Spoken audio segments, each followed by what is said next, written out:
आप सबका बहुत बहुत स्वागत, बहुत बहुत प्रणाम। मैंने कल के सत्र में कहा था कि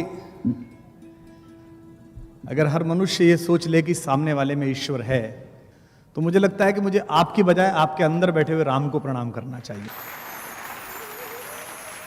सबसे पहले तो आभार इस बात का कि आपने कल शाम जो है मुझे सहज कर दिया। उसका सबसे बड़ा सबूत यह है कि लगभग 2000 लोगों में से 600-700 लोगों ने अपने प्रश्न लिख कर दिए।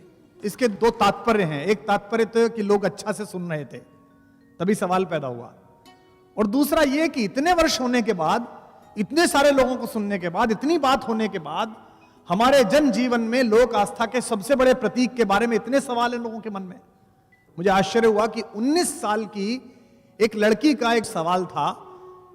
वही सवाल 82 साल के कोई सज्जन यहां आए हैं हॉल में, उनका भी सवाल था। जो मेरे हाथ लगे मैं उनमें से कुछ सवाल लेके आया हूं। उनमें से कुछ सवाल ऐसे भी थे जो मुझे नहीं पता।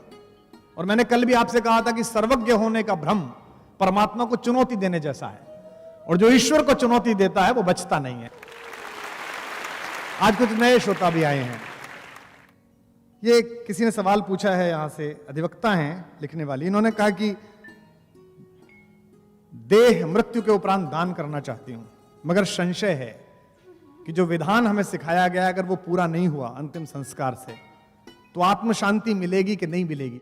मर्यादा पुरुषोत्तम राम पृथ्वी पर आए थे, आप सब जानते हैं। जितने भी पैगंबर आए हैं, जितने भी ईश्वर के संदेश देने वाले लोग आए हैं, वो मनुष्य का शरीर धर के आए हैं। और राम ने अपने शरीर को अग्नि के हवाले नहीं किया था। राम ने सरयू के जल में स्वयं को समाहित किया था। तो अगर जीते जी आपने वो कर लिया है जो मरने के बाद मिलेगा, मरने के बाद क्या मिलेगा कि आपने इतने लोगों का भला किया इसलिए आपको स्वर्ग अलॉट होगा। और अगर आपकी आंखों ने किसी अंधे को दृष्टि दे दी है तो आपको यहीं स्वर्ग अलॉट होगा। और जिस भी बहन ने ये मुझे लिखा है, मैं उसकी सूचना के लिए बता दूं कि मैं पिछले वर्ष स्वयं देहदान कर चुका हूं। आपका जन्म महत्वपूर्ण नहीं है, आपकी मृत्यु महत्वपूर्ण है। यह सोचकर देखिए कि आज अगर मैं ना रहूं तो मेरे बारे में लोग क्या सोचेंगे। आद्य शंकराचार्य तो 40 पूरी नहीं कर पाए, उसके बाद सनातन धर्म को जिंदा कर दिया। दशमेश पिता गुरु गोविंद सिंह के पुत्र बैठे हैं यहां पर पगड़ी वाले, उनको भी पूरी आयु नहीं मिली, लेकिन आज तक उनके नाम पर पूरी दुनिया में लोग बाग अपने संकल्प की शपथ लेते हैं। 80 साल की, 82 साल की, 90 साल की निरर्थक जीवन से 23 साल का भगत सिंह का जीवन ज्यादा प्रासंगिक है, ज्यादा महत्वपूर्ण है।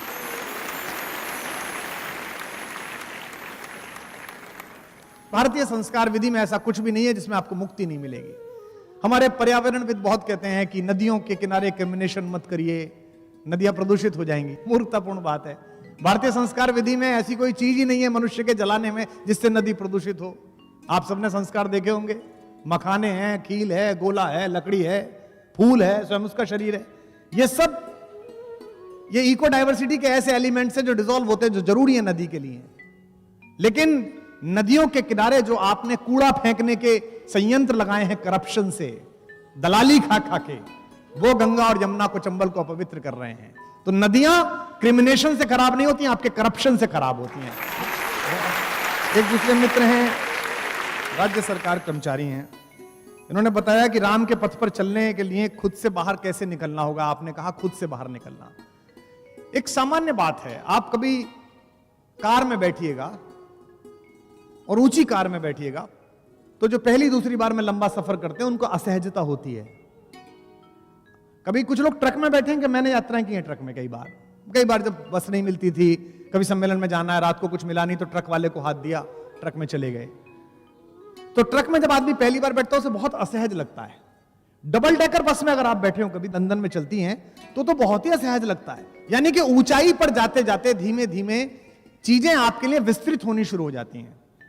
जब आप 19वीं मंजिल पर होते हैं तो आपको ज्यादा दिख रहा होता है। जितनी भी बड़ी बिल्डिंग्स हैं उनकी सबसे ऊपर छत पे जाकर आपको एरियल व्यू दिखाई देता है, और जब आप आसमान में पहुंचते हैं तो ज्यादा अच्छा दिखाई देता है। तो जितने आप ऊपर उठते हैं उतनी आपको चीजें छोटी लगने लगती हैं। अपने से बाहर आना ऐसा है जैसे राम अपने से बाहर आए।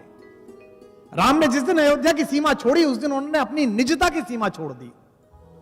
उस दिन वो ये भूल गए कि मैं इक्ष्वाकु वंश का राजकुमार हूं। उस दिन वो भूल गए कि मैं पृथ्वी के सबसे बड़े चेतना संपन्न समूह का अधिकारी हूं। इसलिए उन्हें सुग्रीव को गले लगाने में दिक्कत नहीं हुई। इसलिए उन्हें हनुमान से लाड़ करने में दिक्कत नहीं। ये अंदर साम्यवाद पैदा करना, ये समाजवाद पैदा करना, यही अपने से बाहर आने की प्रक्रिया है, यही खुद से बाहर निकलने का सोपान है। एक बड़ी भावुक सी चिट्ठी है, इसका नाम पढ़ना ठीक नहीं है। कल मैं घर जाऊं, मेरी मां मुझसे पूछे, मेरे पिता मुझसे पूछे कैसा रहा, तो मैं ये वाली चिट्ठी दिखाऊंगा कि ऐसा रहा। इन 2000 लोगों से ये मुझे पद्मश्री, पद्म भूषण, भारत रत्न एक साथ मिला आज का।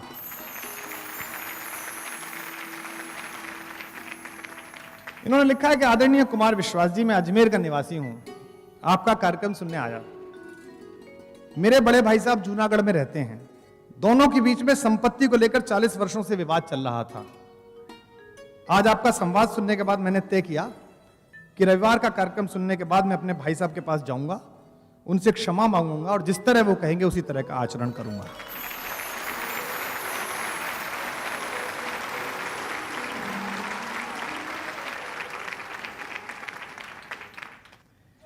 एक सज्जन है, ये एडवोकेट है, वकील साहब हैं, मुझसे पूछा इन्होंने कि राम मंदिर कब बनेगा।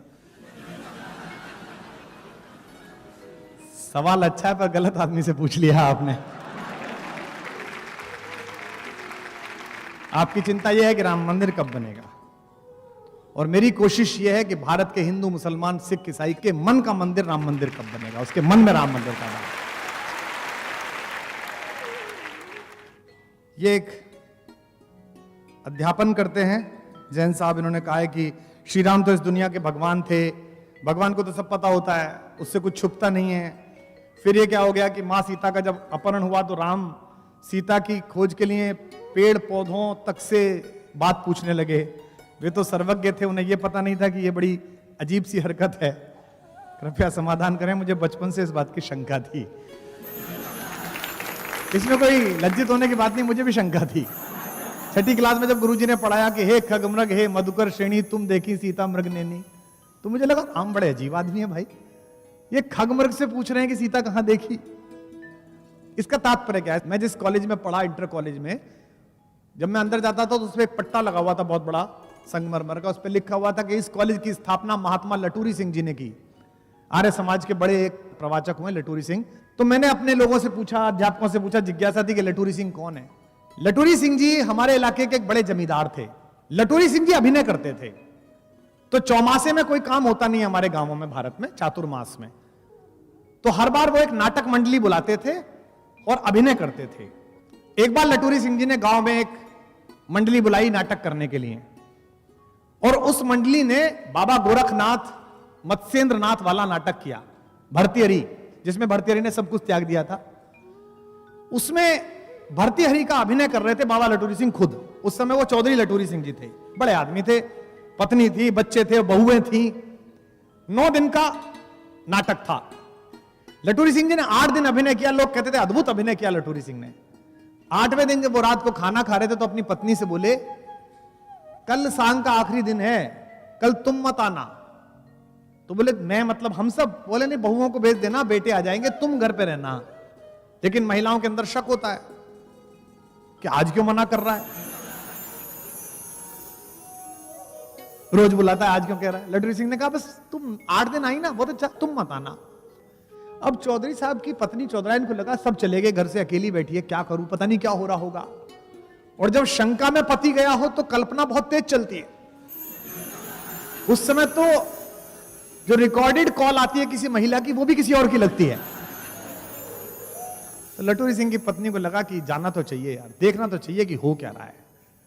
तो लटूरी सिंह की पत्नी ने घूंघट निकाला, अकेली गई, और सांग में जो सामने लोग बैठे थे उनमें बैठने की बजाय पड़ोस के घरों की एक छत पे महिलाओं के बीच छुप के बैठती, यहां से देख लूंगी।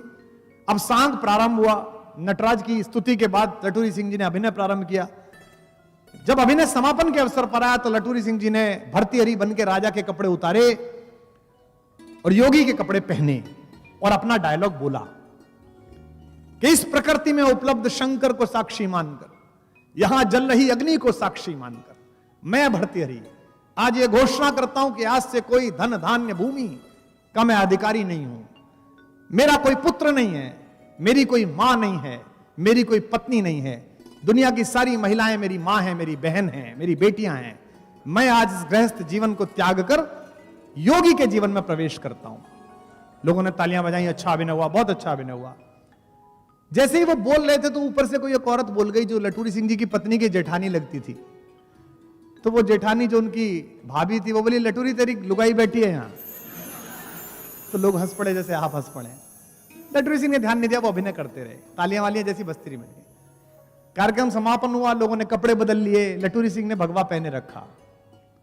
मंडली के प्रधान ने कहा, चौधरी साहब कपड़े बदल लीजिए। बोले भोजन के लिए भिक्षा ले आऊं। और उन्होंने वहां रखा हुआ जो काम आता था कटोरा अभिनय में, उसको उठाया और गए और अपने द्वार पर जाकर बोले कि मां भिक्षा दो। उनकी पत्नी निकल कर आई। उन्होंने कहा कपड़े चेंज नहीं करे। तो उन्होंने कहा मैंने आपसे कल निवेदन किया था कि जिस समय मैं अभिनय करता हूं मेरे अंदर शंकर होते हैं, मैं एक क्षण उस अभिनय के असत्य में नहीं जाता, मैं उसे सत्य जीता हूं। और आज आपके सम्मुख मैंने घोषणा की कि पृथ्वी की और यहां उपस्थित सारी महिलाएं मेरी मां हैं, उस दृष्टि से आप मेरी मां हुई। आज से मैंने ये संसार त्याग दिया, ये जीवन त्याग दिया।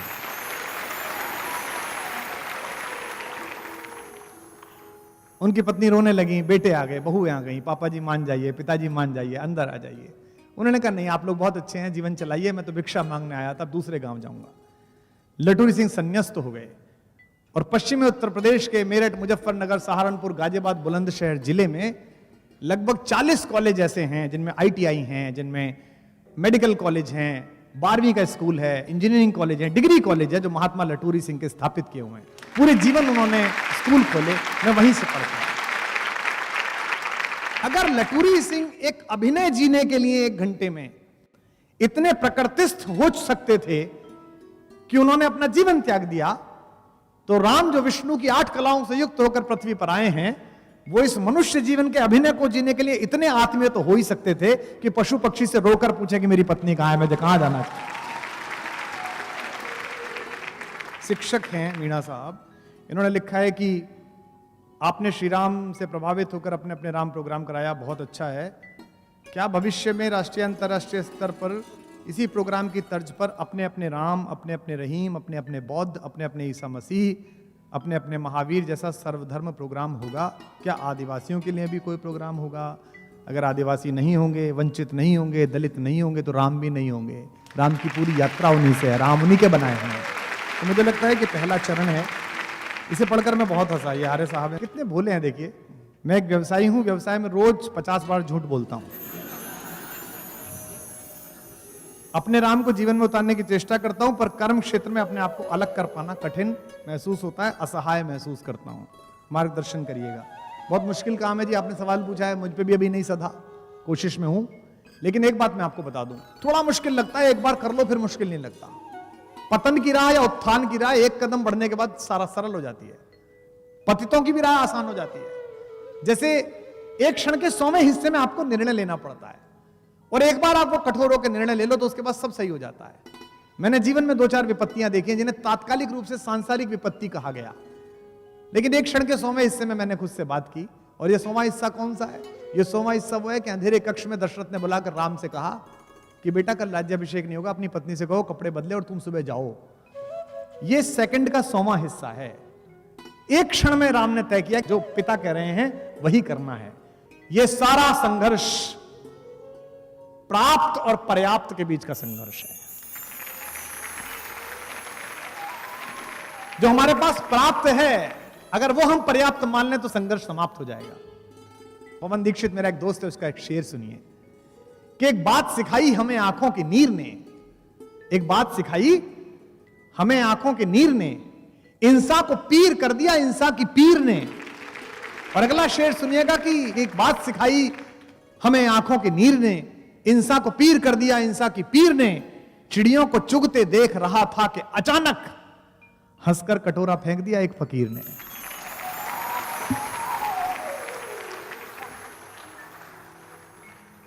फकीर ने कहा इसकी भी क्या जरूरत है, अब इसके भी क्या आवश्यकता है जब कुछ नहीं है। एक सवाल सारे सवालों में 60% मिला है। इसका मतलब यह सवाल तो बहुत ही प्रासंगिक हो गया भाई, इसका उत्तर तो देना ही आवश्यक है। यह सवाल है कि मां सीता ने सदैव राम का साथ निभाया हर कष्ट में, लेकिन उसके बाद भी अग्नि परीक्षा लेने के बाद भगवान राम ने सीता का परित्याग क्यों किया? यह एक सवाल है जो लगातार है, और अगर इतने लोगों के अंदर है तो मुझे लगता है कि आज कुछ किया ना जाए, इस सवाल का उत्तर तो जरूर दिया जाना चाहिए। लेकिन उससे पहले, जैसा मैंने कल कहा था कि मनुष्यता ने जितना बड़ा सपना देखा है वो राम से बड़ा सपना नहीं देखा, कि मानवता की खुली आंख के सबसे सुंदर सपने राम, मानवता की खुली आंख के, गाइए, सबसे सुंदर सपने राम, जिभ्या वाणी अर्थवती हो गई, लगी जब जपने राम, जिभ्या वाणी अर्थवती हो गई जब जपने राम, मानवता की, पीछे वाले भी, खुली आंख के सबसे सुंदर सपने राम, मात पिता गुरु जन परिजन ने अपने अपने देखे थे, मात पिता गुरु जन परिजन ने अपने अपने देखे थे, दुनिया भर ने देखे अपने अपने अपने अपने राम, दुनिया भर ने देखे अपने अपने अपने अपने राम, मानवता की, जोर से, खुली आंख के सबसे सुंदर सपने राम, अपने अपने अपने अपने अपने अपने अपने राम, सूरदास के रसिक शिरोमणि मीरा के नटवर नागर, सूरदास के रसिक शिरोमणि मीरा के नटवर नागर, वाल्मीकि तुलसी कंबन के अपने अपने अपने राम, वाल्मीकि तुलसी कंबन के अपने अपने अपने राम, मानवता, कोई खामोश ना हो, खुली आंख के सबसे सुंदर सपने राम, अपने अपने अपने अपने अपने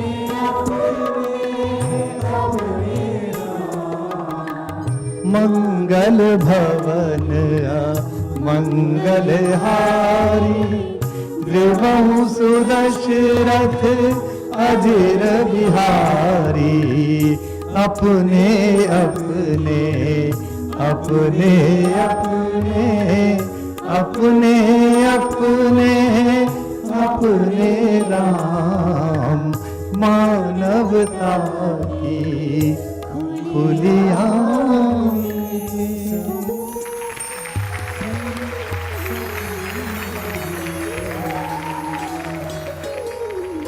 लोग बहुत सवाल करते हैं और उठने भी चाहिए। मैंने कल भी कहा था, जो श्रद्धा तर्क से विपरीत है वो श्रद्धा मिट्टी के ढेले के समान है। छोटे बच्चा हमारे यहाँ घर में संस्कार होते हुए देखता है, पंडित जी एक पीली मिट्टी का ढेला मंगाते हैं, उसके ऊपर एक कलावा बांधते हैं और कहते हैं इसमें गणेश जी की स्थापना हो गई। ये हमारी धारणाओं में है कि हमने कण कण में ईश्वर की व्याप्ति मानी है, लेकिन इसको अगर सिद्ध नहीं करा तो वो बच्चा आपको समझेगा नहीं। जैसे कल मैंने थ्योरी ऑफ इवोल्यूशन बताई थी डार्विन की, कि जो यूरोप सिखा रहा है 200 साल पहले, वो हम कब से सिखा रहे हैं।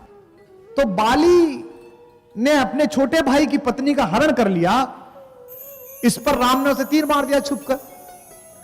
और लंका जिताने के बाद विभीषण का विवाह अपने बड़े भाई की पत्नी मंदोदरी से करा दिया। मुझे ये किसी एक सज्जन ने पूछा इसी प्रश्न में, बोले क्षमा 5 बार मांगी, मैं क्षमा मांगता हूं, मैं क्षमा मांगता हूं, मैं राम के बारे में इतना खराब सोच रहा हूं। बिल्कुल कोई दिक्कत नहीं है, सोचिए, क्योंकि जो श्रद्धा कर्म के बल पर आएगी वो श्रद्धा ज्यादा चिरस्थायी रहेगी। राम ने तो प्रकृति पैदा की है, तो राम सबके दुख से इसलिए सहजता से मिल पाते हैं। प्रश्न वही खड़ा है कि बाली को तो मार दिया, विभीषण की शादी क्यों कर दी? इसे कहते हैं संस्कृतियों का सम्मान करना। भारत की संस्कृति में, आदिवासी संस्कृति में जायज नहीं कि आप अपने बड़े भाई की, छोटे भाई की पत्नी के साथ अत्याचार कर लें।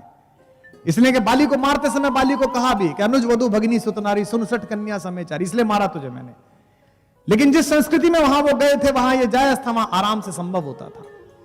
विपरीत संस्कृति को आदर देने वाला ही राम का सच्चा अनुयायी बन सकता है।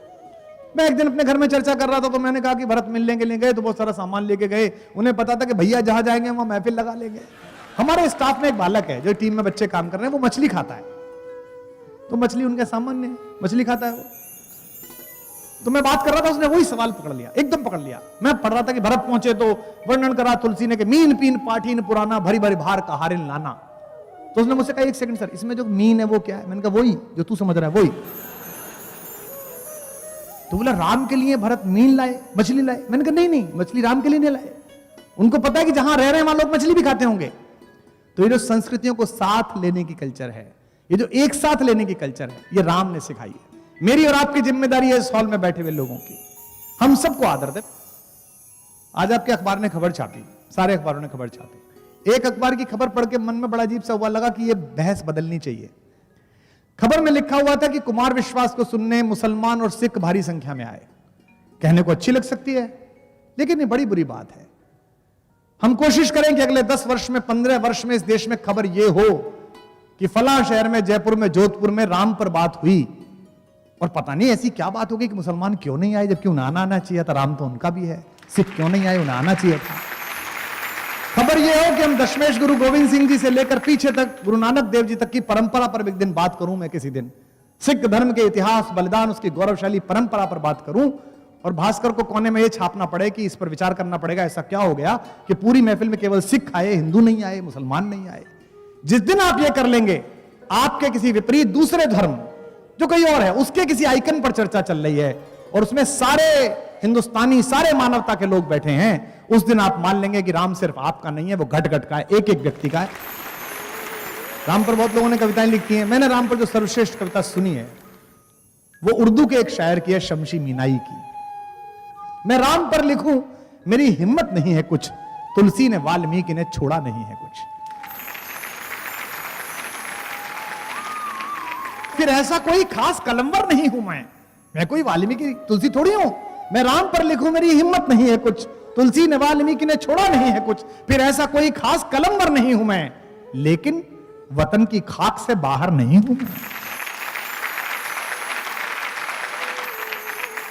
यहीं से कल संवाद शुरू हुआ था। ईश्वर अपनी सर्वश्रेष्ठ संभावनाओं के साथ पृथ्वी पर उतरा। कभी राम बनकर उतरा, कभी सल्लल्लाहु अलैहि वसल्लम हुजूर के रूप में उतरा, कभी कृष्ण के रूप में उतरा। कितने अवतार हुए, कितने पैगंबर आए, तू न आया तेरे पैगाम बराबर आए। ईश्वर हर बार उतरा और हमने हर बार उसे मंदिर में कैद कर दिया। अपने बच्चों से आप बोलिए कि तुम्हारी उम्र में मैं ये करता था, तो कहेंगे दैट वाज अनदर टाइम, वो अलग समय था। हम संघर्ष से बचना चाहते हैं। मेरे पिता का संघर्ष मुझसे भारी था। मेरे पिता 11 किलोमीटर चल के पढ़ने जाते थे, मैं बस पकड़ के गया, मेरी बेटी कार में जाती है। और हमारे बच्चों के संघर्ष की स्थिति यह हो गई है कि अगर बस जो लेने आती है स्कूल की, अगर वो 200 मीटर दूर है, तो वो शाम को कई बार कहते हैं कि लाइफ में बड़ा स्ट्रगल है। कहते हैं ना, अगर स्ट्रगल जानना है कि स्ट्रगल किसे कहते हैं, और उसके लिए आपके अंदर की एक कंटिन्यूटी अगर आपको चाहिए, अगर आपको यूरेनियम चाहिए, तो आप राम से सीखिए। 15 वर्ष की आयु में चले गए थे राम विश्वामित्र के साथ। उन 16 वर्ष पर मांग लिया था वाल्मीकि रामायण में।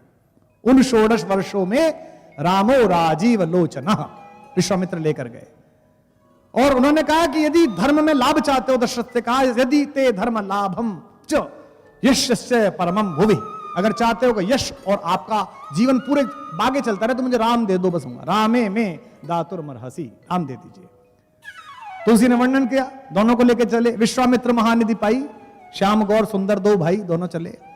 10 दिनों की साधना में विश्वामित्र ने राम को सारे अस्त्र दिए, दंड चक्र दिया, धर्म चक्र दिया, काल चक्र दिया, बला और अतिबला विद्याएं दी। लक्ष्मण को अतिबला विद्या दी जिसमें आंख खोलकर नींद आ सकती है, अर्जुन के पास भी थी, इसलिए अर्जुन का नाम गुड़ाकेश है। अर्जुन के 12 नाम है। जब अर्जुन वहां लड़ने के लिए गया था वहंडला बनकर, तो विराट के बेटे ने इसी अलवर के पास पूछा कि भाई तुम कैसे लड़ लोगे? उसने कहा मैं अर्जुन हूं। तो उसने कहा नहीं, तू झूठ बोल रहा है, तो अर्जुन नहीं है। उसने कहा ये हमारे हथियार टंगे हुए हैं। बोले हथियार तो कोई भी उतार सकता है। तो उसने कहा कि 12 नाम तेरे कौन से हैं बता। तो अर्जुन ने अपने 12 नाम बताए कि मेरा नाम भारत है, किरीटी है, सव्यसाची है, कौंतेय है, परंतप है, गुड़ाकेश है। 12 के 12 नामों के बारे में बताया। निद्रा पर विजय पाने वाला। तो लक्ष्मण को अतिबला विद्या दी। जो लोग पढ़ने नहीं जाएंगे, जो लोग गुरु के साथ नहीं जाएंगे, जो लोग अपने से बड़े से नहीं सीखेंगे, उन्हें कुछ नहीं मिलेगा। ये राम की कहानी बताती है। गुरु ग्रह गए, पढ़ने गुराई आए नहीं पढ़ाने के लिए, खुद गए। आजकल क्या है, थोड़ा पैसा ट्यूटर लगा लेते हैं, घर में बुला लेते हैं। संदीप ऋषि के पास गए कृष्ण पढ़ने के लिए, वहीं सुदामा मिले, वहीं दोस्ती हुई, गुरु रह गए, पढ़न गुराई, अल्पकाल विद्या सब पाई, थोड़े समय में विद्या लेके लौट आए। तो अतिबला विद्या दी जिसमें आंख खोलकर आप बैठ सकते हैं। इसलिए याद होगा, आप सबने पढ़ा होगा, कल मैंने मैथिली शरण गुप्त की बात की थी। उनका जन्मदिन था कि जब दोनों सोते थे, सीता और राम कुटिया में, तो पूरी रात लक्ष्मण पहरा देते थे। जाग रहा है कौन धनुर्धर जबकि भुवन बरस होता है, भोगी कुसुमा युद्ध योगी सा बना दृष्टिगत होता है। इस कुटीर में क्या धन है? कवि पूछता है कि जिसकी रक्षा में रत इसका तन है, मन है, जीवन है, ऐसा क्या इसके अंदर है? तो गुप्त जी जवाब देते हैं, मृत्युलोक मालिन्य मेटने, इस लंका का नाश करने, इस उपभोक्तावाद की लंका को नष्ट करने के लिए मृत्युलोक मालिन्य मेटने स्वामी संग जो आई है, 3 लोक की लक्ष्मी ने यह कुटिया आज अपनाई है। विजन वेश है, विजन शेष है, निशाचरी माया ठहरी, और वीर वंश की लाज यही है, फिर क्यों वीर न हो प्रहरी। भरत से पूछा कि लगान कैसे ले रहा है, टैक्स कैसे ले रहा है? भरत ने कहा कि भैया जैसे हम लोग लेते थे, एक इक्ष्वाकु वंश जैसे लेता है, सूर्यवंशी जैसे लेते हैं। तो राम ने कहा कि सूर्यवंशियों की तरह टैक्स लेना, जैसे सूरज टैक्स लेता है, हम सूर्यवंशी हैं। तो उसने कहा सूर्य कैसे टैक्स लेता है? तो तुलसी ने उसका अनुवाद करके बताया, सूरज कैसे टैक्स लेता है। पृथ्वी पर जितना भी पानी है वो हमारी कमाई है, वो जीवन है, उसे सूरज समेटता है, समुद्र से समुद्र का समेटता है, तालाब से तालाब का समेटता है, यहां तक कि हमारी अंजुरी में जो चले उसको भी समेट लेता है, आपको पता ही नहीं चलती। तो वो सब टैक्स ले लेता है। और उस टैक्स के पानी को सूरज अपने घर नहीं रखता, उसका बादल बनाता है और वहां बरसाता है जहां उसकी आवश्यकता होती है, जहां वो पहुंचना चाहिए। तो व्यवस्था ऐसी होनी चाहिए कि जब टैक्स ले राजा, जब राजस्थान सरकार टैक्स ले, तो पता ना चले कि कब कट गया। अभी तो हमें प्रतिपल पता चलता है कि हमारा कट रहा है, तो टैक्स कट गया आपका। राम ने कहा कि राजा ऐसे टैक्स ले कि किसी को पता ना चले। बेटा सूरज की तरह हम सूर्यवंशी हैं, लेकिन जैसे सूरज उस पानी को बादल बना के जब बरसाता है तो सब हर्षित होते हैं, मजा आ गया, क्या बात है। लेकिन उसी पैसे से जब वो फ्लाईओवर बनाए, उसी पैसे से जब वो हॉस्पिटल बनाए, उसी पैसे से जब विश्वविद्यालय बनाए, तो हर आदमी कहे कि स्टेट ने क्या जबरदस्त काम किया है, सरकार ने क्या बनाया है, वाह। उन्होंने क्या कहा? उन्होंने कहा कि बरसत हर्षत सब लखें। जब बरसता है पानी, मेघ बरसता है, तो सब देखते हैं, हर्ष के, प्रसन्न होकर देखते हैं। बरसत हर्षत सब लखें, करशत लखे न कोय। बरसत हर्षत सब लखें, करशत लखे न कोय। तुलसी प्रजा सुभाग से, प्रजा के सौभाग्य से, भूप भानु सो होए। राजा सूरज जैसा होना चाहिए। अब टैक्स लगे कैसे, किस पे कितना लगे? दोहा सुनिएगा, दोहावली का दोहा। कैसे टैक्स लगता था राम के राज्य में? मणिमाणिक महंगे किए। सब ज्यादा टैक्स किस पर है? होना चाहिए किस पे? ज्वेलरी पर, हीरे पर। जब तक इस देश में एक बच्चा एक वक्त खाना खाता है, तब तक इस देश में यह आवश्यक है कि हीरे पर टैक्स लगे, मर्सिडीज पर टैक्स लगे। तो वो कहते हैं मणिमाणिक महंगे किए। और बिना टैक्स का क्या छोड़ा? सहजे तृण जल नाज। किस बात पर टैक्स नहीं है? तृण, जो पशु खाएगा, जल, पानी पर टैक्स लगना चाहिए। इस देश में पानी जो जीवन की आवश्यकता, उस पर टैक्स है। मणिमाणिक महंगे किए, सहजे तृण जल नाज। तुलसी सोई जानिए, राम गरीब नवाज। तो जन परोपकारी शासन की जो अवधारणा है उसके मूल में राम विचार है। इसीलिए सबसे पहला जो लेख नवजीवन में 1930 में लिखा बापू ने, उसमें इस बात का जिक्र किया और साफ कहा, तुलसी ने राम की ओर से कहा, जा सुराज प्रिय प्रजा दुखारी। जिस राजा के राज्य में प्रजा दुखी है उसको क्या दंड मिलना चाहिए? सो नृप अवस नरक अधिकारी। विषमता दूर है, राम राज बैठे तरलो का, हर्षित भये गए सब शोका, बयर नुकर काहू सन कोई। अगली पंक्ति ध्यान देने योग्य है, राम प्रताप विषमता खोई। इस पूरे देश में समस्या क्या है? जिन पर है उन पर अधिक है और जिन पर नहीं है उन पर बिल्कुल नहीं है। इसीलिए नक्सलवाद की समस्या है, इसीलिए पूंजीवादियों के खिलाफ आक्रोश है। राम ने कहा, राम प्रसाद विषमता खोई। सबके लिए मूलभूत आवश्यकता तो वही होनी चाहिए। भारत का संविधान 1947 के बाद जब 1950 में अंगीकृत किया गया, भारत के संविधान की जो पहली कॉपी है जिस पर पूज्य बाबा साहब भीमराव अंबेडकर के हस्ताक्षर हैं, पूरी संविधान निर्मात्री सभा के हस्ताक्षर हैं, उसके सबसे ऊपर कवर पर लिखा हुआ है कॉन्स्टिट्यूशन ऑफ इंडिया, भारत का संविधान, और नीचे राम दरबार का चित्र बना हुआ है, राम बैठे हुए हैं इस पर।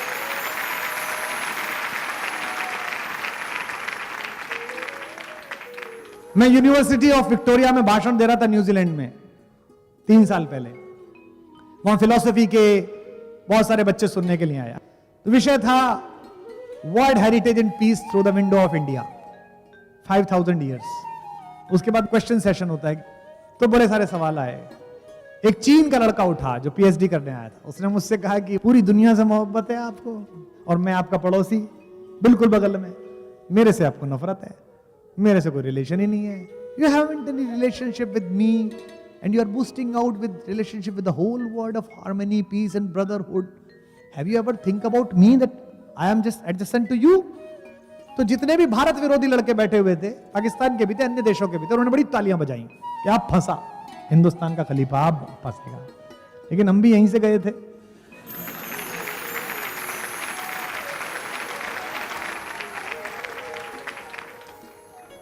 बोला दुनिया को ब्रदरहुड सिखा रहे हो और मैं तुम्हारा पड़ोसी हूं, मेरे साथ तुम्हारे ब्रदरहुड के रिलेशन नहीं है। तो मैंने जवाब दिया, मैंने कहा बेटा ऐसा है, if you want to greet me as a seller, I am a buyer for you. अगर विक्रेता की तरह मेरे दरवाजे पे तू आता है तो मैं खरीदार हूं, मोल लगाऊंगा। And if you greet my door as a son of Buddha, I will greet you as a brother. मैं भाई की तरह मिलूंगा। हनुमान बल हैं, प्रकृति के पुत्र हैं, सूर्य का ताप है, पवन की शांति है, सोने के किले में जाते हैं लेकिन रहते नहीं है। हनुमान नॉन रिटर्निंग इंडियंस नहीं है। उनसे पूछिए, कई बार हमारे कई साथी वहां रहते हैं कि क्यों नहीं आते, क्वालिटी ऑफ लाइफ बहुत अच्छी है। तो हनुमान लंका में रह नहीं रहे, गए, देख के काम करके लौट आए। उन्हें पता है कि सोने के लालच में फंसे तो दुनिया से कट जाएंगे, जो लंका कटी। बीवी की नहीं सुनोगे, जैसे मंदोदरी की नहीं सुनी।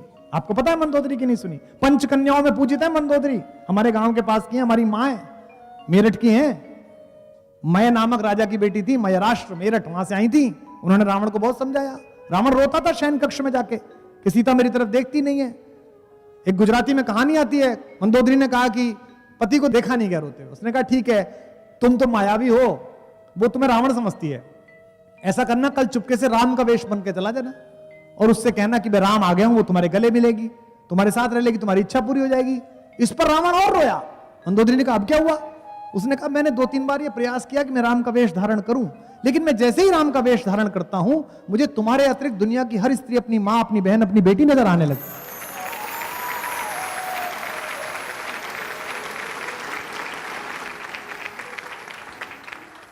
महर्षि वेदव्यास ने महाभारत में 5 प्रकार के बल बताए हैं। उनमें सबसे पहला बल है बाहुबल। अगर आप किसी के ऊपर डंडा उठाते हैं तो इसका मतलब आप वीर नहीं है। सबसे कम मंत्रियों से परिचय, अमात्यो लाभ हो, अमात्य लाभ, अमात्य से मिलने वाला लाभ, मंत्रियों से परिचय। तीसरा बल है धन बल, पैसे का बल। चौथा बल क्या है? अभिजात्य बल। आप किस खानदान में पैदा हुए, किस वंश में पैदा हुए, यह अभिजात्य बल है। और सर्वश्रेष्ठ जो बल महर्षि वेदव्यास ने महाभारत में बताया, वो बताया बुद्धि बल। तो पवन तनय इन सब बलों का समुच्चय है।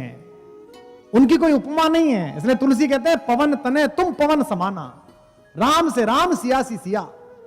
तो इसलिए वो सारे बलों का समुच्चय हैं और उनकी खुद की कोई अपनी आइडेंटिटी नहीं है। जिसका काम कर रहे हो उसकी आइडेंटिटी है। कल भी यहां आरएएस अधिकारी बैठे थे, कई आईएएस अधिकारी मैं देख रहा हूं, कई पुलिस में काम करने वाले लोग बैठे हुए हैं।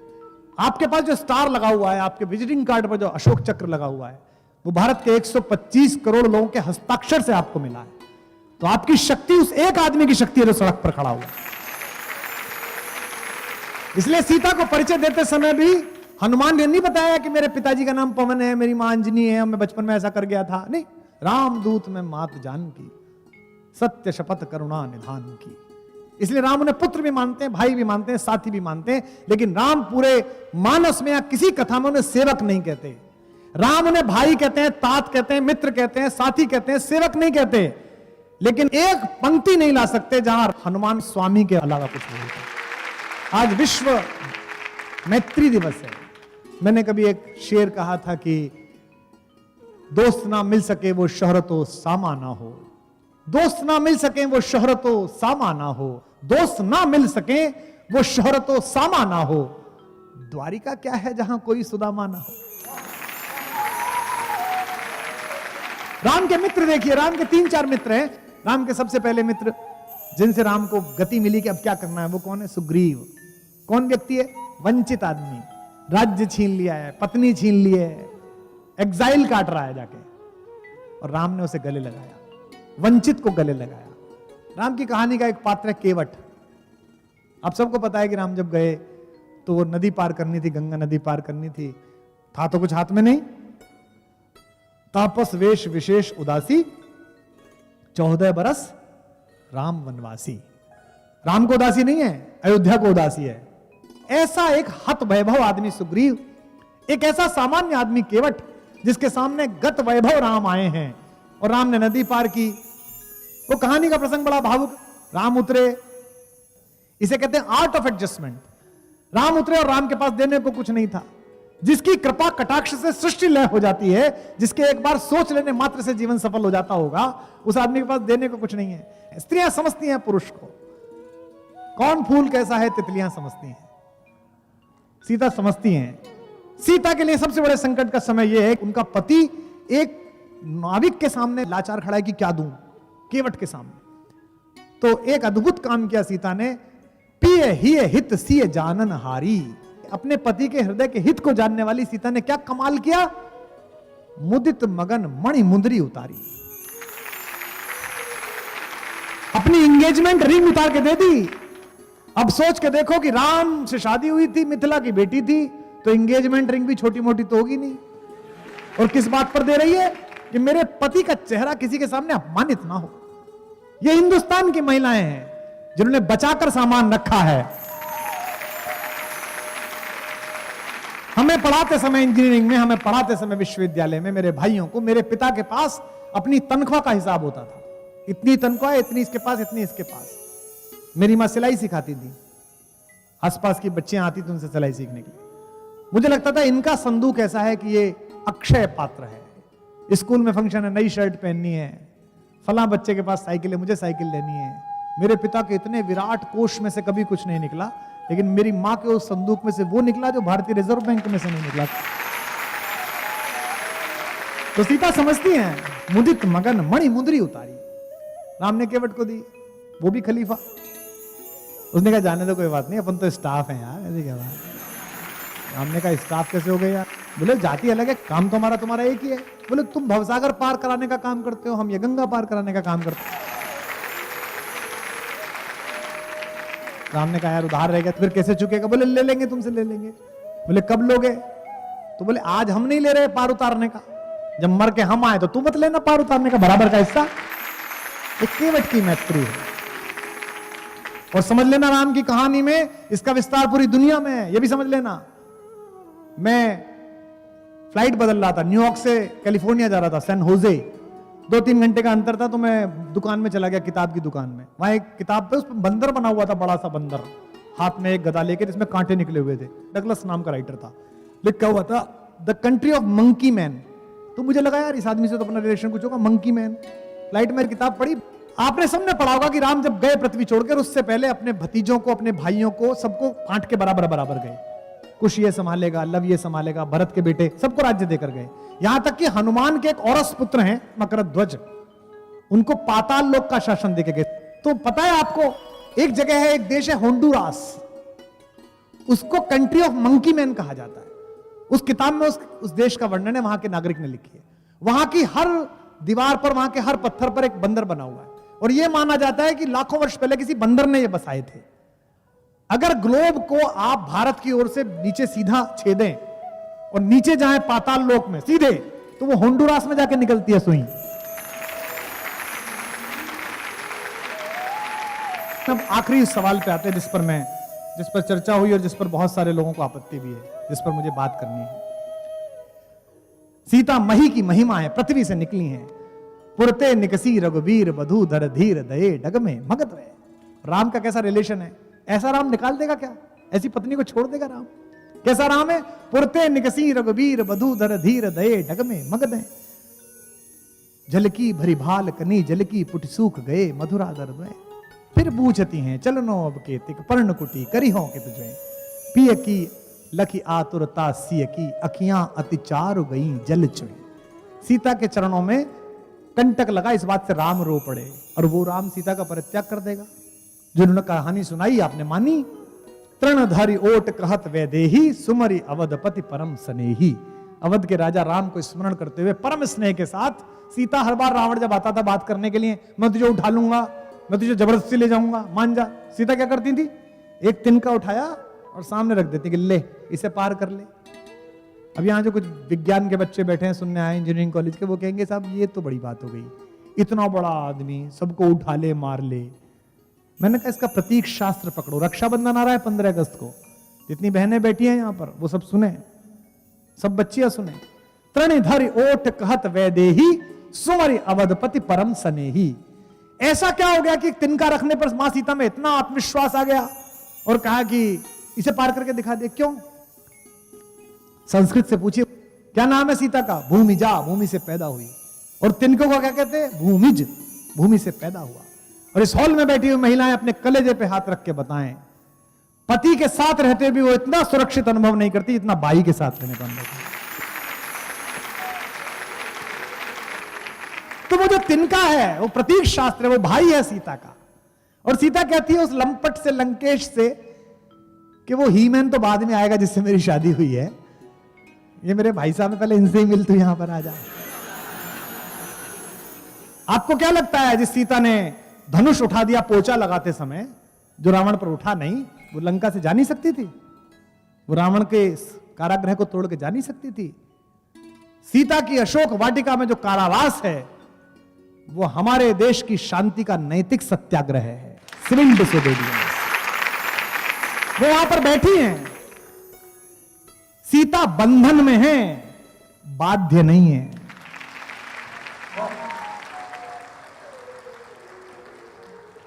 हम बंधन में नहीं है, बाध्य हैं। वो बंधन में है, बाध्य है कि जब आप अनाचारी के, पापी के कहने पर काम करने लगो। इसलिए ये दोनों भाई राम और लक्ष्मण, राम तो विशेष रूप से सीता के साथ ऐसा करेंगे ये नहीं हो सकता। क्यों नहीं हुआ था, क्यों आपके मन में भ्रांति आई, इसका भी निराकरण मैं कर दूंगा। लेकिन पहले मैं बताता चलूं, वाल्मीकि रामायण में 7 कांड हैं, 24,000 श्लोक हैं, और यह माना जाता है इनमें अधिकांश से प्रक्षिप्त हैं, जो वाल्मीकि ने लिखे नहीं। आप कहेंगे लिखे नहीं, फिर कैसे हो गया? मैं 650 ऐसी कविताएं रोज व्हाट्सएप पे देखता हूं जो मेरे नाम से घूमती हैं। कुछ भी कूड़ा लिखो, नीचे गालिब लिख दो, कुछ भी कूड़ा लिखो, नीचे महादेव वर्मा लिख दो, और उसे व्हाट्सएप पे वायरल कर दो, फैल गया। व्हाट्सएप एक विश्वविद्यालय है जहां से ग्रेजुएट होने के लिए अकल से पैदल होने के अतिरिक्त कोई आवश्यकता नहीं है योग्यता के आपके पास।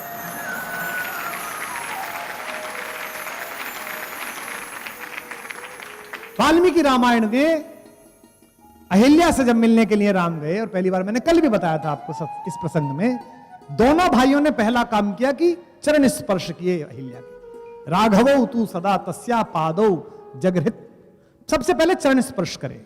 अब आप सोच के देखिए कि चरण स्पर्श करके राम ने यह घोषणा कर दी कि यह अहिल्या नामक मां पाप से मुक्त है। इंद्र पाप मुक्त है तो यह मां भी पाप मुक्त है, इसलिए इसके चरण स्पर्श करता हूं। बाली का वध करते हैं रूमा के अपहरण के कारण। एक प्रसंग है वाल्मीकि रामायण में, जब वनगमन होने लगता है सीता विलाप करती हैं, कहती हैं, तर्क देती हैं कि मैं राजभवन से निकलूंगी, मैं तुम्हारे मार्ग के कंकड़ पत्थर साफ करूंगी। राम बहुत समझाते हैं उनको, और जब नहीं मानती हैं तो सीता को अपने साथ ले जाने का उपक्रम करते हैं। और ऐसा कहते हुए जो श्लोक आता है, ऐसा कहते हुए जो टिप्पणी आती है, उसमें राम ये कहते हैं कि वन छोड़ो, मेरे लिए तो स्वर्ग भी तेरे साथ जाए बिना संभव नहीं है। ऐसा कहने वाला राम क्या सीता का निर्वासन कर सकता है? फिर यह हुआ क्यों? जो उत्तरकांड बाद में जोड़ा गया वाल्मीकि रामायण में, वो महर्षि वाल्मीकि की कृति ही नहीं है। राम की महिमा को भंग करने के लिए ऐसी योजना बनाएगी कि उसमें 2 बातें ऐसी जोड़ी गई, 4 बातें ऐसी जोड़ी गई, शंभूक वध से लेकर सीता परित्याग तक, जिसमें शंका पैदा हो। और उत्तरकांड पर मैं अलग से किसी दिन बोलूंगा। उत्तरकांड में ऐसी 100 बातें हैं जिनको देख के आपको पता चलेगा कि ये अलग से जोड़ा है। आप देखिएगा कि जब वनवास हो रहा है, वनगमन हो रहा है, तो सीता को राम को लाके कैकेयी ने कौपीन दिए हैं, वस्त्र। काशी में रहने वाला रेशम का कौपीन पहनता है। मरणम मंगलम यत्र विभूतिश्च विभूषणम कौपीनम यत्र कौशेयम सा काशी केन मीयते, ऐसी काशी। तो सीता के हाथ में तपस्वी का वस्त्र दिया, तो वशिष्ठ नाराज हो गए। वशिष्ठ ने कहा, वनवास राम का हुआ है, इसे क्यों दे रही हो? लेकिन जब कुटिलता छाती है तो आप चाहते हैं कि सामने वाला का और उत्पीड़न हो। तो गुरु वशिष्ठ ने फटकारा, सीता ने वस्त्र ले लिए, लेकिन सीता को पहनना नहीं आता वस्त्र। आप सोचिए, पूरी सभा है, माँ है, भाई है, बहन, सब खड़े हुए हैं, गुरु वशिष्ठ खड़े हुए, पूरा दरबार खड़ा हुआ है, और उनको वस्त्र दिए गए कि पहन ले, पहनना नहीं आता। इस पे जो अगली टिप्पणी है उस पर आप राम के समर्थन में खड़े हो कि ये अप्रवाद है, झूठ है जो फैलाया गया। तो उस महफिल में राम ने वो काम किया जो प्रेम करने वाला पति कर सकता है। वो स्वयं आगे बढ़े और उन्होंने सीता को अपने हाथ से वस्त्र पहनाया। तस्यास्तत् क्षिप्रमागत्य रामो धर्मव्रता वरः चीरम बबंधम सीताया कौशेयस्य ऊपरी स्वयं। सीता को स्वयं वस्त्र पहनाया। जो आदमी अपनी पत्नी के सार्वजनिक अपमान को अपनी छाती पर झेलता हो, वो अपनी पत्नी को किसी के कहने पर जंगल भेज देगा? कैसी मूर्खतापूर्ण बात है। अग्नि परीक्षा के बारे में लोग बात कहते हैं। राम ने विभीषण से कहा युद्ध जीतने के बाद कि जाओ मेरी पत्नी को नहला धुलाकर स्वच्छ वस्त्र पहनाकर लेके आओ। सीता ने कहा कि मैं बिना स्नान के पति का दर्शन करना चाहती हूँ। विभीषण ने कहा कि प्रभु ने तो आज्ञा दी है कि आप स्नान कर लें और कपड़े पहन लें। नए कपड़े दे दिए गए, पालकी मंगवा दी गई, सीता पहुंची। जब सीता को उन्होंने देखा तो उनका मुख म्लान हो गया। अब आप समझेंगे कि इतने लंबे समय के बाद राम मिले तो म्लान के मुख हो गया। राम को लगा कि इतने सुंदर वस्त्रों में इतनी सजी संवरी अगर ये आएंगी तो लोक में इनके बारे में गलत राय जाएगी। इन्हें तो रावण की कैद में कोई दुख ही नहीं था, कोई कष्ट ही नहीं था, और यह दुख समझने के बाद समाज गलत सोचेगा। सीता ने कहा मैंने प्रभु से, अपने पति से अनन्य प्रेम किया है, अगर क्षण भर भी मेरा मन राम से दूर हुआ हो तो अग्निदेव मेरी रक्षा करें। तो इसमें मनश्छंद एक शब्द है। यहां कालिदास पढ़ाने वाले लोग बैठे हैं, जितनी महिलाएं बैठी हैं, सीता ऐसी नहीं है कि ऐसे कोई निर्वासन दे दे चली जाएंगी। ये सब झूठ है, सब ये उत्तर रामायण की कथा है जो बाद के लोगों ने जोड़ी है। सीता का तो दर्प इतना बड़ा है, सीता का स्वाभिमान इतना बड़ा है कि कालिदास ने रघुवंशम में जब सीता को जंगल में छोड़ा, लक्ष्मण से कहा कि बेटा इसे छोड़ के आओ, इस कहानी को बनाया उन्होंने। तो सीता से लक्ष्मण ने पूछा, बहुत देर तो खड़े रहे भाभी के सामने, फिर डरे रहे, पूछूं डांट तो नहीं देंगी। फिर लक्ष्मण ने पूछा कि मां मेरे लिए कुछ आज्ञा है? तो कालिदास लिखते हैं, सीता कहती हैं लक्ष्मण से, प्रीतस्मिते सौम्य चिराय जीवः, मैं तुमसे बहुत खुश हूं, तुम बहुत समय तक जीवित रहो। साहस बढ़ता है। फिर कहते हैं भैया के लिए कुछ आज्ञा है, भाई साहब को कुछ कहूं। अब सोचिए, सीता का चरित्र देखिए। वो एक वाक्य बोलती है, एक शब्द बोलती हैं, आपके अंदर से आंसू खींचेगा वो शब्द। कालिदास जैसा महाकवि लिख रहा है तो कौशल भी है उसके पास लिखने का। कहते हैं प्रीतस्मिते सौम्य चिराय जीवः, भाई से कुछ कहना है? तो वो कहते हैं वाच्यस्त्वया मद वचनात् स राजा, उस राजा से मेरी ये बात कह देना। पति नहीं कहती। उत्तरकांड आप पढ़ लीजिए, वो वाल्मीकि का कथन ही नहीं है, वाल्मीकि की स्टाइल ही नहीं है। जो यहाँ विज्ञान ज्ञानी बैठे हों, जिनको पढ़ना है, मैं उनसे चुनौती देता हूं, वाल्मीकि रामायण पूरी पढ़िए, जहां से कहानी शुरू हुई है, जहां से झूठ शुरू हुआ है कि सीता को निर्वासन दिया गया। ये कहानी कभी नहीं थी, ये बाद में जोड़ी गई है। क्योंकि आप उत्तरकांड की भाषा पढ़िए, वो वाल्मीकि की भाषा ही नहीं है। हमारे मंचों पर कई लोग उस्तादों से गजल लिखवा के ले आती हैं, आप सबको पता है। हमारा उर्दू का एक शायर है मलिक जादा जावेद, उसका एक शेर है। उत्तरकांड पढ़ते समय मुझे वो शेर याद आता है कि जो दूसरों से कहलवा के गजल लाते हैं, जो दूसरों से कहलवा के गजल लाते हैं, ज़बां खुले तो तलफ्फुज में मात खाते हैं। और साफ दिखता है कि उत्तरकांड उनकी रचना ही नहीं है। इसी से विचार पूर्वक बालकांड का तृतीय और चतुर्थ सर्ग लिखा गया ताकि उत्तरकांड की वैधता दिखाई देती। तो आज के बाद इस सभा में आपसे कोई भी पूछे कि सीता का निर्वासन हुआ, तो उससे कहना कि भाई सीता का कभी निर्वासन नहीं हुआ, क्योंकि वाल्मीकि उस समय जीवित थे जब ये कहानी लिखी। वाल्मीकि ने जीवनी लिखी है, ऑटोबायोग्राफिकल एलिमेंट है, और वाल्मीकि ने उसे समाप्त कर दिया कहा युद्ध कांड पर। और युद्ध कांड के बाद में कहा इस प्रकार राजा ने, राम ने 11,000 वर्षों तक राज्य किया। जब एक बार बात कह दी और कथा समाप्त हुई, जोर से बोलिए। इसलिए वाल्मीकि ने योग बल से देखा, और वाल्मीकि अपने आश्रम में ही सीता को देख रहे हैं, राम मिलने आए हैं, नारद ने खुद ने कहा 11,000 वर्षों याद किया है। तो आज के बाद से इस कहानी का एक प्रसंग आप आगे से ध्यान रखेंगे, शंभूक वध और सीता का परित्याग। ये दो कहानी राम को दलित विरोधी दिखाने के लिए, आदिवासियों का विरोधी दिखाने के लिए, और राम को स्त्री विरोधी दिखाने के लिए। जिन लोगों को भारतीय संस्कृति के इस आचार विचार में आस्था नहीं थी, उन्होंने षड्यंत्र पूर्वक जोड़ी है। तो एक बात आज से मान के चलिएगा कि उत्तरकांड में जितना कुछ भी है वो राम के बारे में अपयश फैलाने के उद्देश्य से लिखा गया, उसकी शुद्धि हुई नहीं है। और यहां बैठे तमाम लोगों से मैं निवेदन करता हूं, अपने अपने धर्म गुरुओं से, अपने अपने धर्म प्रचारकों से, अपने अपने कथा करने वालों से कहिएगा कि आज के बाद से इस प्रसंग को बोलना बंद करें। झूठ आप बोल रहे हैं इसलिए जनता विश्वास कर रही है। निर्वासित अहिल्या को मां कहने वाला हमारा राम, कैकेयी जैसी मां। कल मैथिली शरण गुप्त की जयंती थी, मैथिली शरण गुप्त ने कैकेयी को पहुंचाया है जब पंचवटी में, तो कैकेयी बताती है बेटे से, होने पर बहुधा अर्धरात्रि अंधेरी, जी जी आकर करती पुकार थी मेरी, लोग कुहुकनी अपना कुहुक राम यह जागा। बेटा तुम्हें याद है जब तू छोटा था तो मेरे पास सोता था, राम से कहती है कैकेयी, लोग कुहुकनी अपना कुहुक राम यह जागा, निज मंजली मां का स्वप्न देख वे भागा, होने पर बहुधा अर्धरात्रि बहुतेरी, तुम वही राम में वही कैकेयी तेरी। राम कहते हैं अम्ब तुम्हारा राम जानता है सब, इस कारण यह कुछ खेद मानता है कब। राम ने कहा कैकेयी से, 100 बार धन्य वह एक लाल की माई, जिस जननी ने है जना भरत सा भाई।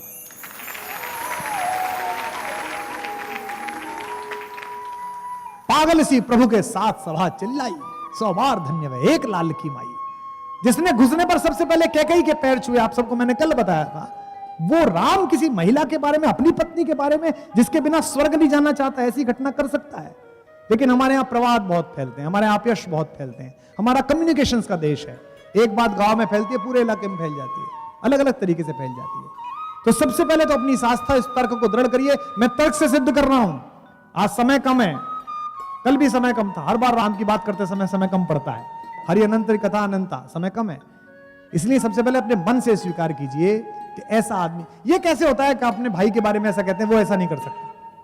तो सीता का जिस पर इतना भरोसा है, जिसके प्रति इतना विश्वास है कि वहां बंधन में रह के भी बाध्य नहीं है वो भारतेश्वरी, वो व्यक्ति उसे घर से निकाल देगा। ऐसी मूर्खता कैसे सोची जा सकती है। तो अगर आपको अपने पति पर भरोसा है, अगर आपको अपने भाई पर भरोसा है, अगर आपको अपने पुत्र पर भरोसा है, और आप सच्चे अंदर से मनुष्य हैं, तो आपको अपने राम पर भी भरोसा होना चाहिए कि उसने जीवन में ऐसा कोई काम नहीं किया।